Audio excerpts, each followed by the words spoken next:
Yes, who is it? Oh, come in. So, how can I help you today? Yes, well, I do hope that one is a success. I'm quite proud of it. Another? For what purpose? You want me to make one for this VEX creature? It's entirely aquatic? Interesting. But I can't use the same tactics as before. This requires more time, resources, and money. Excellent. Business as usual then. I'll get right to work.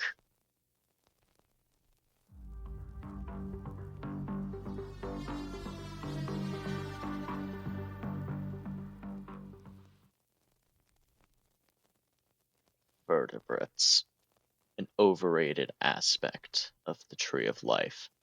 When the newest organisms decide to grow a backbone, everyone suddenly decides that they are the best, the most successful. They are sorely mistaken, for the invertebrates have been there ever since the beginning, and reside to this day in the shadows of the foliage, or, in our case, the deepest points of the ocean. I'll skip any formalities and get straight to the point. The has once again commissioned a genetically combined organism for private use against another genetically combined organism, because playing with God's toys is the hottest trend nowadays. It is of my station to oblige and create a challenger to surpass and kill this hybrid, the Velox crystallis adaptatus, or VEX as they refer to it as. Before I explain my creation, I'd like to first discuss the basis and structure of it. I have limited myself to using 3 organisms under the cephalopodic class, 2 other invertebrates, and 1 vertebrate. This means a total of 6 organisms will be used. Limiting myself to this will allow for greater congruence amongst the hybrid, while still leaving room for powerful synergies. Now, to reveal the genome of the Invertebrate Challenger to the VEX.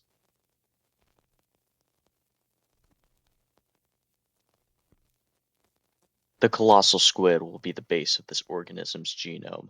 One of the primary reasons that we will be incorporating this specific squid over others, such as the giant squid, is its unmatched size, from which it derives its robust build and tentacles, which have hooks and suction cups capable of swerving and piercing, marking the thick blubber of sperm whales.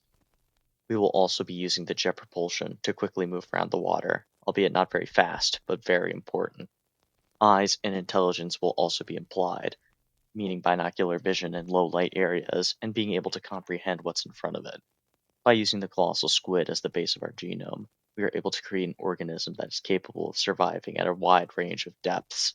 Though the colossal squid is quite large, a bit too large for what the organism will try to accomplish, there are many other hybrids in this genome that will shorten the size of our hybrid.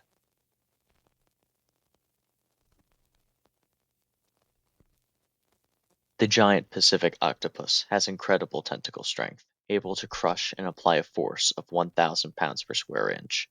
This, factored with the colossal squid's specialized hooked suction cups, will give the hybrid an incredible grip strength for constricting, especially since this will be applied in the smaller arms near the front and the 2 long tentacles for further constriction. Defensively using ink and flexible skin and muscles will also be a part of the hybrid skills, and additional pressure resistance to go deep and stay near the surface. We will also be applying the intelligence of the giant octopus into the hybrid to make use of its problem-solving potential, thus increasing its ability to manipulate its prey and better judge its opponents. Most importantly, the giant Pacific octopus has the instinct to drag prey downward, which will become important later.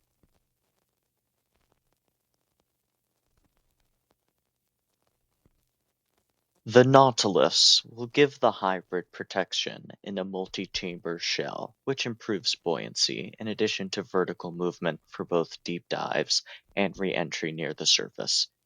There is, however, one major issue with implementing the shell anatomy of the nautilus. Their shells are not built for pressures of the deep sea, cracking at depths greater than 700 meters. In order for our hybrid to function in low depths, another genome is required to strengthen the shell and resist pressure from the deep.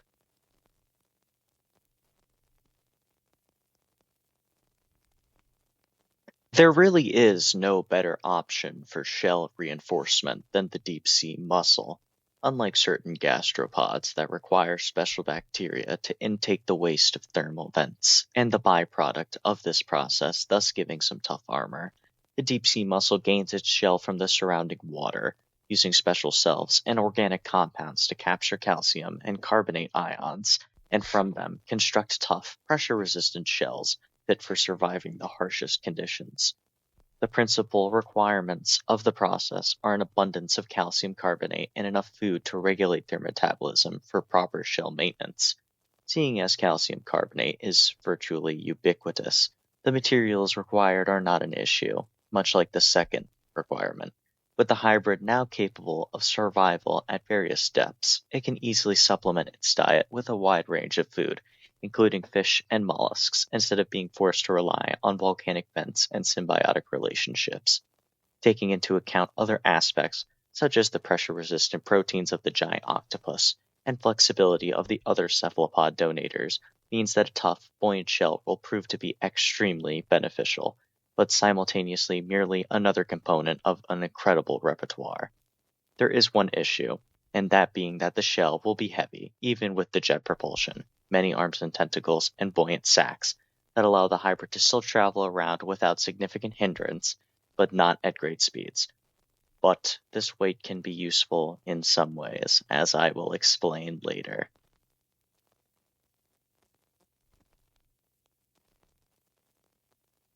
The mantis shrimp will not be used for its incredible underwater punches that can deal devastating strikes, but instead we will be using the incredible reaction time of the mantis shrimp. This will be done using the advanced neural pathways the mantis shrimp has, allowing the hybrid to transmit signals from its eyes to the brain to the muscles in its arms and tentacles in nearly instantaneous time. The elasticity of the arms and tentacles will prevent this fast reaction speed from breaking any appendages from the speed and force these reactions will cause.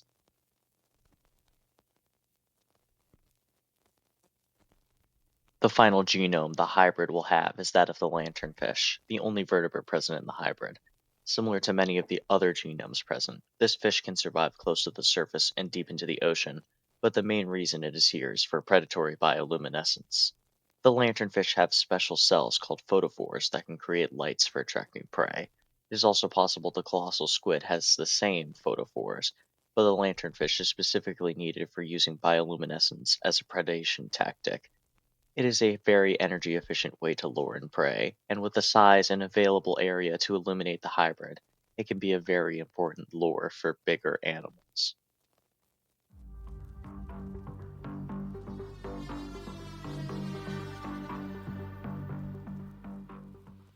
The bright deep drowner, or the BDD as I'll be referring to it as, is an about 25-foot long hybrid from the back of the shell to the end of the tentacles. The shell is about 10 feet in diameter, while the body that is exposed is only about 5 feet, while the 8 arms and 2 long tentacles are about 5 feet and 10 feet respectively.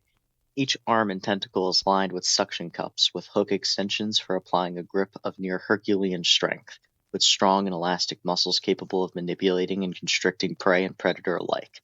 The body consists of a beak for crushing shells and other tough prey items, large eyes for locating other animals in even the darkest of areas, intelligence to interpret and understand its environment and respond to stimuli with incredible reaction speed, and flexible skin and muscles that can change color, exert bioluminescence, and squeeze into its shell. Its shell is extremely tough, able to withstand deep sea pressure and protect the inside of the BDD from harm. The BDD can retreat into its shell when needed, closing the hood extension to form a shelter that is very difficult to break. Other attributes to note is the ability to squirt ink, a large metabolism that requires a constant feeding of other animals like clams and fish, and even some sharks, and the ability to survive in the deepest points of the ocean and the shallowest points to have access to a wide variety of nutrients, and resources to maintain a strong shell and physique.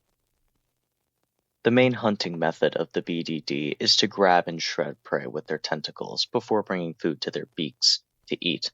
They can travel to reefs, the open ocean, rocky areas, and other high-density areas where fish and shell food are abundant. For bigger food sources, a different method is required. The BDD can use its photophores and skin cells to lure in its prey with a wide range of potential colors and bioluminescence, while concealing itself by keeping its long tentacles and arms close to its body. Once its prey is close enough, the BDD will unleash its tentacles and arms, hugging the face of the prey while its tentacles aim for where the torso meets the tail, applying large amounts of pressure and therefore heavily reducing the mobility of the prey to where only a futile struggle is possible. Then, the BDD will begin to sink down rapidly by reducing its buoyancy and allowing the weight of its shell to drag it and its prey down into the depths. In this way, it can easily reach depths below 1,000 meters, depths at which the vast majority of its prey simply cannot survive. As the predator and prey sink, the BDD will use its jet propulsion to increase the speed of which they sink and bite down on the face of the prey with its beak, should it prove not too risky to do so. If even the slightest chance of escape appears for the prey, the BDD will notice immediately, constricting itself harder and squirting ink directly into the gills, if present, of its prey, making it difficult to breathe and slowing down the prey. Eventually, they will hit the seafloor or deep enough to where the pressure is too great and the prey simply dies, allowing the BDD to feast on its victim. Now that the creation is established, I will now put forth a hypothetical scenario involving the two hybrids and why exactly the BDD will be victorious in this endeavor. Along the way, I may explain certain things and reasons for why certain things happen to further establish the victor.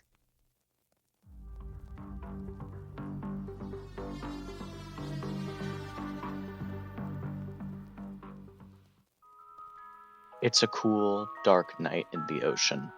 VEX swims around 100 meters below the surface of the water, not hunting nor pursuing, but simply exploring the waters. The occasional fish swims by, but there is nothing out of the ordinary. But then she sees it. Just in the distance below her, a dazzling spectacle of lights and colors moves and shifts, creating a show of bioluminescence. Vex's intelligence, brought on by the inquisitive beluga and orca, calls her to investigate. They have never seen something so colorful and shiny before. They must take a look. As she gets closer, she gets a better idea of what is causing such wonderful light. A rock-looking animal, with 5 or so feet of coloring lights dazzling and shifting just outside in a wide fleshy bit. It looks harmless, so small and colorful that she swims around it, eventually getting up close to the fleshy part. The BDD has already gathered enough information about this unfamiliar prey item. It's certainly unusual, but it's far from unmanageable. It positions itself at the right angle and prepares to attack. By now, Vex is so close to the colors that they bounce off her face. Suddenly, 8 arms extend from the colors, and 2 tentacles burst towards where the torso meets the tails and wrap around the area, stabbing and swiveling hooks and suction cups pierce into the hide, whilst the arms and tentacles squeeze with incredible pressure of around 500 suckers, each applying a force of about 50 psi, but this can be much higher depending on where the suckers are.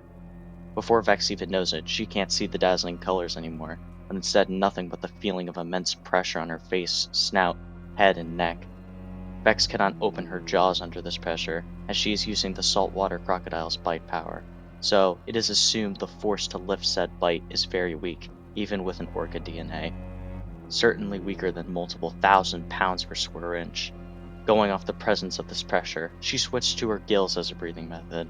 She tries to struggle and squirm, but the hooks and suction cups along with the tentacles are just too powerful to let go. The BDD has recognized it as a good hold and reduces its buoyancy, allowing the weight of its shell to sink it and Vex down rapidly with the help of some jet propulsion. While descending, Vex tries hard to escape its trapper, and by some way she feels the tension become lighter as they descend.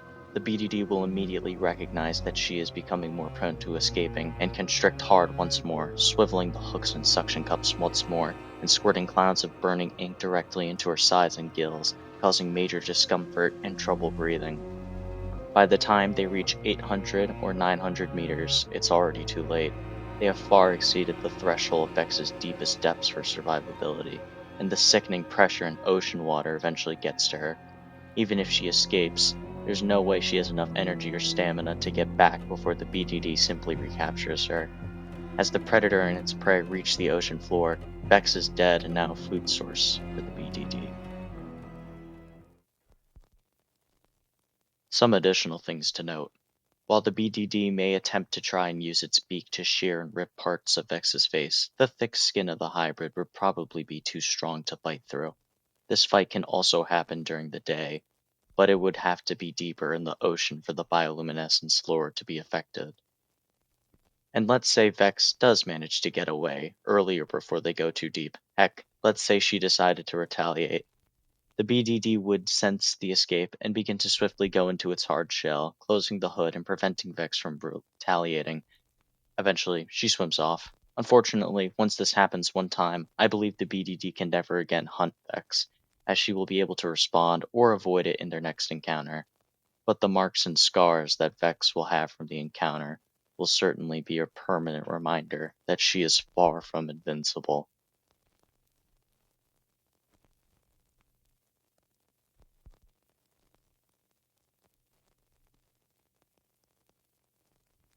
And that is the hybrid. Are you pleased with my work? Very good. And the money? Excellent. A pleasure doing business, as always. Do inform me how well the BDD does. I hate to see my work get slaughtered without notice.